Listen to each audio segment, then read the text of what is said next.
Olá, amigos! Estamos de volta para mais um episódio da série O Livro dos Espíritos. Este o episódio de número 15. Bom, para você que está nos acompanhando no canal, nós estamos estudando a introdução da obra O Livro dos Espíritos e nos despedimos do episódio passado comentando as observações de Allan Kardec no item 7. Agora nós iniciaremos e concluiremos com este episódio o item 8. Esse item 8 é um item sensacional. Quando nós fizemos a leitura, a releitura e depois buscamos apontamentos para a gente conversar aqui sobre ele, se nós tivéssemos assim a pretensão de resumir o item 8 da introdução do Livro dos Espíritos, ele teria uma palavra no nosso parco entendimento. Essa palavra seria estudo. Esse item 8 fala bastante da nossa necessidade de estudo, da nossa necessidade de estudar. Estudar o que Allan Kardec aqui trata, obviamente, a introdução do Livro dos Espíritos, ele fala do estudo da doutrina espírita e cita alguns métodos esses científicos, métodos de investigação, método de observação, alguns que o próprio codificador, o próprio mestre de Lyon se serviu, afinal de contas, era o intelectual de sua época. É importante reforçar que a doutrina espírita é uma ciência, não porque usa biologia ou se serve da química, da física ou mesmo da lógica aristotélica ou ptolomaica, qual seja as questões algébricas ou numéricas, né? Não, o Espiritismo é uma ciência porque usa um método esse muito conhecido por nós, instituído por Galileu Galilei, que é o método da observação. Antes, as nossas verdades eram muito mais baseadas em crenças e valores, quais sejam as relações de hábitos e costumes que formam, inclusive, a cultura de um povo, do que propriamente algo que fosse aportado numa verdade científica. Então, os nossos hábitos e os nossos costumes formam aquele movimento cultural, e esse movimento cultural nessa e naquela sociedade vai construindo relações de comportamento, e essas relações de comportamento nossas vão derivando justamente nesse sistema de crenças. Para vocês terem uma ideia do que exatamente a gente está falando, vamos imaginar aqui no Brasil, né? Afinal de contas, nós estamos gravando esse vídeo aqui nas terras de Paulo de Tarso, aqui em São Paulo. Mais para o sul, estamos no Sudeste, e especificamente no Rio Grande do Sul, nós vamos observar as pessoas que moram nesses estados, nos estados do sul do país, né? O hábito de comer carne. Bom, todos nós temos o hábito da alimentação. No caso dessas pessoas, o boi, pela característica do terreno, ele vai pastando dentro de uma estrutura mais planificada. Então a musculatura desse gado, por exemplo, é uma musculatura mais delicada, porque ele caminha, ele pasta dentro de uma estrutura planificada. Se nós formos, por exemplo, na região centro-oeste do país, que também vamos encontrar gado lá e também vamos encontrar este hábito de alimentação, o gado naquela região, por exemplo, já possui aclives e declives, morros. Então a estrutura muscular daquele gado é diferenciada. O que a gente quer dizer com isso? São regiões distintas do país com o hábito da alimentação, mas os costumes são diferentes. Por quê? Porque sendo o gado nessas regiões acima que citamos, né? A do Centro-Oeste, por exemplo, a região ali que pega Goiânia, né?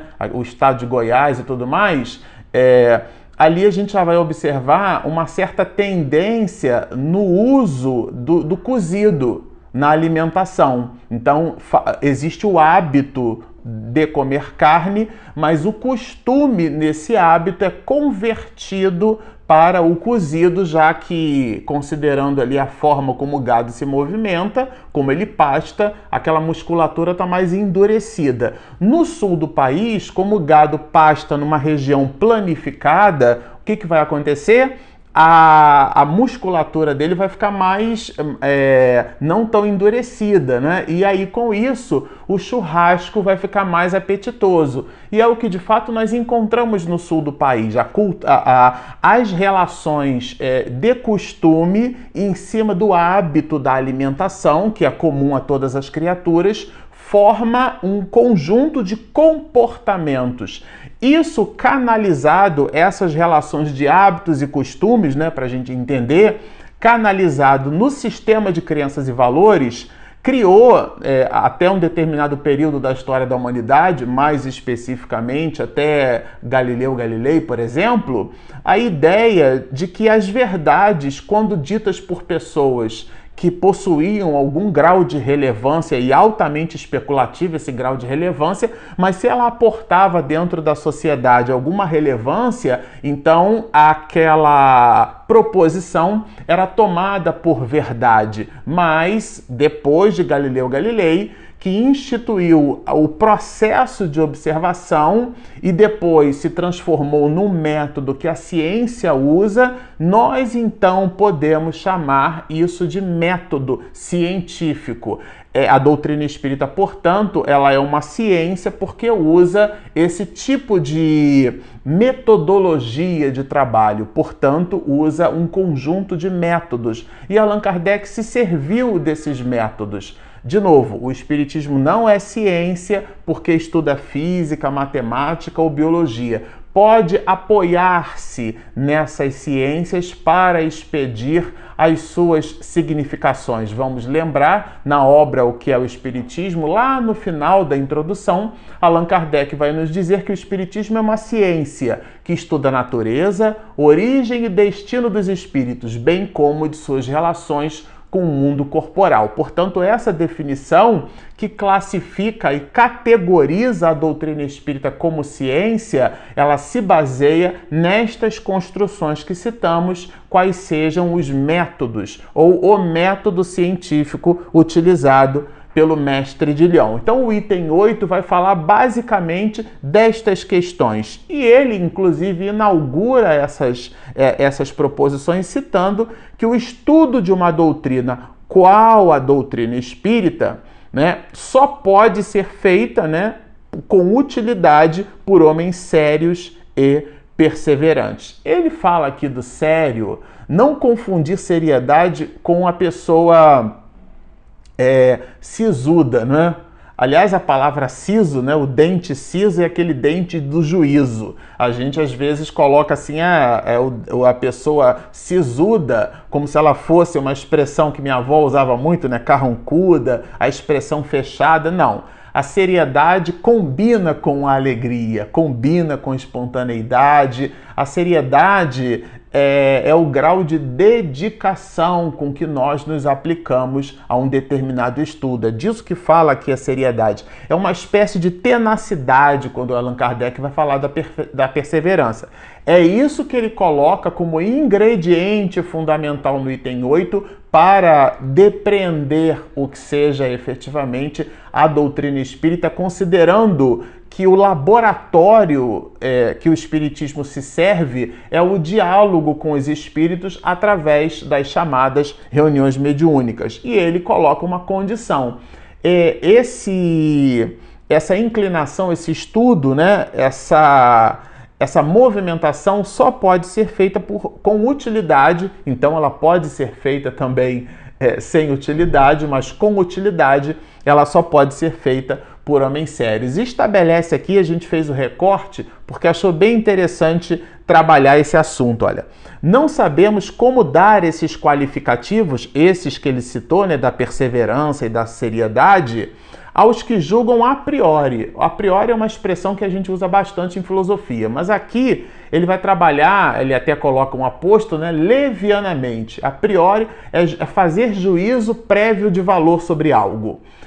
Usar os elementos internos que possuem, e ele discutiu isso conosco no item 7, quando examinamos um fato novo. Isso é inclusive uma tendência humana. Se a gente entrega uma questão, essa tese é de Allan Kardec, não é nossa, para, por exemplo, um químico ou um matemático, o químico vai observar aquela questão com o olhar da química. O matemático vai enxergar sempre números. Então nós aportamos aquela valoração interna que possuímos. E Allan Kardec, ele dialoga dentro de um mecanismo de reflexão em cima desse movimento. Isto é, que não devemos julgar a priori. E mais do que isso, levianamente, de forma leviana, né? Sem tudo ter visto, sem ter apreciado. A pessoa nem lê o livro, ela já julga pela capa, como a gente costuma dizer. Que não imprimem a seus estudos, essas pessoas, né, a continuidade, essa noção de continuidade que ele vai trabalhar conosco lá embaixo, no segundo parágrafo do item 8. A regularidade, eu achei bem interessante essa tríade que ele coloca, né? A continuidade, a regularidade e o recolhimento indispensáveis. É uma constância. Por isso que mais abaixo ele vai dizer, né, exatamente assim, ele fala da burla, né, ele fala assim, que o fato burlesco, né, que algumas pessoas, entenda-se aqui por burla, uma espécie de artifício, né, de ação enganosa, uma espécie de enganação. Observa-se o fenômeno, a pessoa não estuda o fenômeno, você dá, isso aí é uma enganação, isso aí é um embuste, é uma falácia, sem nem ter observado de fato o fenômeno. Então essa necessidade indispensável dessa tríade que ele coloca, né? A continuidade, a regularidade e o recolhimento indispensáveis. Essas três proposições de Kardec, elas dialogam fundamentalmente com o próximo parágrafo do item 8, que é um clássico para quem estuda espiritismo. O que caracteriza um estudo sério é a continuidade que se lhe dá. Isso aqui serve para a vida, isso aqui serve para quem está estudando para o Enem, para quem está estudando para concurso público, para quem está fazendo uma faculdade, para quem está montando ali o seu TCC, né, o seu trabalho de conclusão de curso, para quem está fazendo uma pós, para quem está aprendendo a fazer um bolo, serve para tudo. O que caracteriza um estudo sério. Então, a pessoa séria, a pessoa sisuda, não é a pessoa carrancuda. A seriedade está o quê? Na continuidade. Então a seriedade fala do comportamento. E esse comportamento não é a expressão do rosto fechada. A seriedade, então, o que é que caracteriza? É a continuidade que se lhe dá. Então uma ciência nova pressupõe um esforço com um olhar diferenciado. É disso que trata aqui Allan Kardec. Isso é bem interessante a gente ter em conta, ter em mente, não fazer esse juízo pré-concebido, né? Ajuizar previamente sem ter examinado. Ele fala bastante para nós sobre isso, né? Por que complexa uma questão para ser elucidada exige a solução de outras preliminares ou complementares. É uma continuidade de uma linha de raciocínio. Allan Kardec vai trabalhar com a gente aqui esse assunto, né? Se a gente, por exemplo, para ficar fácil de entender, se a gente estuda em língua portuguesa, né, análise sintática, antes de estudar análise sintática, obrigatoriamente a gente precisa estudar classe de palavras. Eu até perguntei uma vez, há muitos anos, qual era o grau de dificuldade de minha irmã, que dá aulas de inglês, ensinar para os alunos advérbio em inglês, quando as mais das vezes a pessoa não sabe o que é advérbio em língua portuguesa. Então, às vezes, a gente precisa mergulhar. Eu lembro bastante de um amigo, foi um pai espiritual para mim, eu de vez em quando cito ele aqui, o Leão Pereira, né? Que ele me deu um livro, na verdade era uma apostila, ele foi sargento, né? Foi especialista em hidráulica de aeronaves, né? Na aeronáutica e seguiu carreira como militar.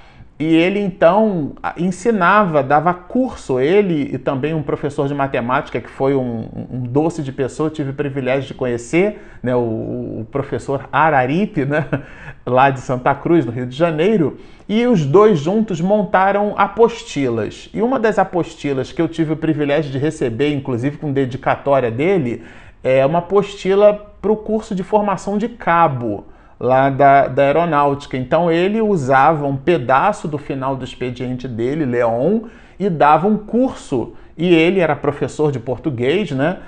Aliás, um excelente professor, aprendi muito com ele. E nesse curso ele construiu uma apostila. E eu usei essa apostila, inclusive, para fazer prova para a Marinha, né? Para a Escola de Marinheiros. E passei, inclusive, no concurso. E usando aquele material. E naquela oportunidade eu fiquei assim, fascinado pelo conteúdo, porque praticamente quase que 70% do volume da prova repousava naquela apostila. E a apostila trabalhava conceitos básicos. Aliás, conceitos basilares, conceitos fundamentais. Se a pessoa diz que, por exemplo, amar, correr, sorrir é verbo, e ela disser assim, o amar faz bem, a palavra aqui deixou de ser verbo e passou a ser um substantivo. Ou seja, eu preciso estudar a classe de palavras para eu poder depois ampliar as minhas possibilidades, né? Se eu busco definir advérbio, por exemplo, advérbio é uma palavra invariável que modifica o adjetivo, o verbo e, portanto, o próprio advérbio. Se eu não sei o que é adjetivo, se eu não sei o que é verbo, acabei de dar um exemplo aqui, eu também não vou entender o que é o próprio advérbio. Então, é disso que trata esse assunto, né? Por complexa uma questão para ser elucidada, exige a solução de outras preliminares ou complementares. Então, são informações que se complementam. A gente primeiro aprende a somar, depois a gente entende que a multiplicação é uma sucessão de somas, e amplia esses processos até chegar efetivamente na exponenciação de números fracionários, e a gente começa então a ampliar a complexidade do nosso estudo, mas baseando-nos em raciocínios preliminares. Então esses raciocínios são basilares. A palavra base aqui, isso é básico, não é sinônimo de fácil, é sinônimo de fundamento, de fundamental, de fundação. Se o seu edifício, né, de possibilidades cognitivas pretende ser alto, o seu alicerce tem que ser firme, a sua base tem que ser sólida. É disso que trata aqui o mestre de Lyon. Que adiantará aquele que ao acaso dirigir a um sábio perguntas acerca de uma ciência cujas primeiras palavras ignore? Eu me lembro bastante depois de uma conferência de Albert Einstein, uma senhora buscou Einstein para falar sobre a teoria da relatividade em cima de questões altamente complexas, né? E Einstein olhou para aquela senhora não com desdém, mas talvez com misericórdia, né? Porque, de fato, como ele que estava buscando, dedicou toda a sua vida a uma determinada ciência, alguém que é uma resposta assim, né, em minutos, ainda exige daquele que responde um poder de síntese que ele precisou de anos, de livros e muitos livros para poder chegar naquele ponto. Então, é da natureza humana. E aqui Allan Kardec faz essa reflexão. Que adiantará aquele que dirige uma pessoa a um sábio, ele coloca inclusive que é um sábio essa pessoa, para obter uma determinada resposta, se aquele que pergunta não possui os insumos necessários? Então, ele precisa estudar, ele precisa instruir-se, vai dizer ele aqui.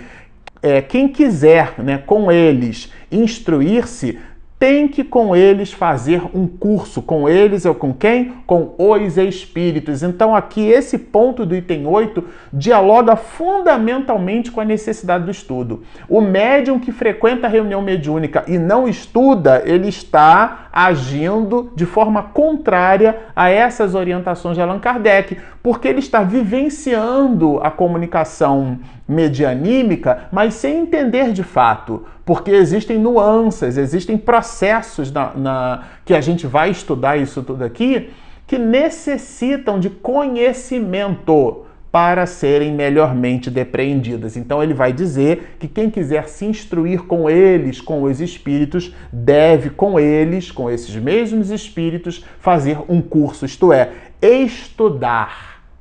É sensacional. Os espíritos superiores, vai nos dizer Allan Kardec, gente, isso aqui é muito importante. Somente as exceções sérias ocorrem. Do que ele está falando de seriedade aqui? É a terceira vez que no item 8 a gente encontra essa palavra seriedade. Ele não fala de pessoas sérias, de novo, pessoas sisudas, né? Ele está falando de seriedade, é o comportamento, é o recolhimento, é a tenacidade, é o processo de investigação, não entender estudo somente como ler livros, é a meditação, a reflexão sobre aquilo que você está em contato. Em quantas reuniões um espírito dá uma comunicação e aquela é uma comunicação mentirosa. Aquilo é uma falácia, uma enganação. Porque aprendemos em doutrina espírita que os espíritos são nada mais, nada menos que os homens e as mulheres que animaram personagens que passaram por sobre a face da Terra. Não é o fato de estarem na erraticidade e se comunicarem através de um médium que eles vão expedir grandes verdades, sendo grandes espíritos, se não o foram em vida, se possuir um caráter duvidoso, como vai dizer o próprio mestre de Lyon. Então existe uma necessidade de analisarmos essas mesmas questões, né? Portanto, a seriedade fala aí. Então, Allan Kardec vai dizer que os espíritos superiores se aproximam dessas reuniões sérias, sobretudo as que reina perfeita comunhão de pensamentos e de sentimentos para o bem. Do que ele está falando bem é a inclinação, é o desejo, é o propósito, é o objetivo da reunião. Quando a reunião é séria, ou seja, quando o seu propósito é sério, quando o seu objetivo é investigativo, aí os espíritos superiores se aproximam. Por que essa informação é importante? Porque ela dialoga com o fato de que a produção mediúnica de uma reunião está diretamente associada à presença dos espíritos superiores. E a presença dos espíritos superiores está diametralmente vinculada à seriedade dos médiuns e de seus participantes. E ele vai continuar. O que se dará, né, com uma questão grave em reuniões de tal ordem? Será respondida, mas por quem? Se temos aqui espíritos levianos, se no contraponto dos espíritos superiores existirem ali espíritos levianos porque as pessoas não são sérias, ou seja, buscam frivolidade, buscam passatempo, estão voltadas para a fenomenologia. O resultado dessa reunião será o quê? Será uma reunião frívola. Será uma reunião com a ausência desses espíritos superiores. Mas as respostas poderão acontecer? Certamente. Mas quem as responderá? Essa é a reflexão de Kardec. E aqui ele vai de novo estabelecer a seriedade. Se quereis respostas sisudas, de novo a palavra sisuda aqui que a gente citou, né? Entenda-se por sisudo aqui, sério. E entenda-se por sério, não a pessoa carrancuda. Tudo bem? Se quereis respostas sisudas, ou seja, respostas sérias, haveis de comportar-vos com toda a sisudez, ou seja, na razão direta do teu objetivo, teu comportamento. Tá bem claro aqui, gente? Na mais ampla acepção do termo, na mais ampla. Então, quando fala de reunião séria, como diz Kardec, por isso que o item 8 nós resumimos no estudo. Agora, em torno dessa palavra estudo gravitam vários comportamentos. E um deles, né, a lua desse planeta chamado estudo, a gente pode entender que é a sisudez, ou seja, que é a seriedade, na mais ampla acepção do termo. E ele, então, conclui aqui pra gente, né, considerando essa linha de raciocínio de que reuniões sérias atraem pessoas sérias, portanto espíritos sérios, nos dizendo o seguinte: sede, além do mais, laboriosos e perseverantes nos vossos estudos, de novo a palavra estudo, sem o que os espíritos superiores vos abandonarão, como faz um professor com os discípulos negligentes. Ou seja, se desejarmos reuniões sérias no mundo espiritual, precisamos aportar primeiramente a seriedade dentro de nós. Bom, ficamos por aqui, terminamos a singela, vocês observam que é um material realmente maravilhoso. Temos todo um caminho pela frente para estudar esse opúsculo muito gostoso, muito querido. É o livro basilar da doutrina espírita, portanto básico. E vocês já entenderam que básico não é sinônimo de fácil. Mas se você chegou até aqui, gostou do nosso estudo, gostou dos nossos comentários, e ainda não se inscreveu, por favor, inscreva-se. Aqui embaixo tem inclusive aquele joinha. Se você clicar ali no joinha, ajuda lá o motor do YouTube a nos encontrar. E nós temos também o nosso aplicativo que é gratuito, disponível na Play Store e na Apple Store. Bom, estão feitos os convites. Baixem o nosso app, inscrevam-se no nosso canal, sigam-nos e muita paz!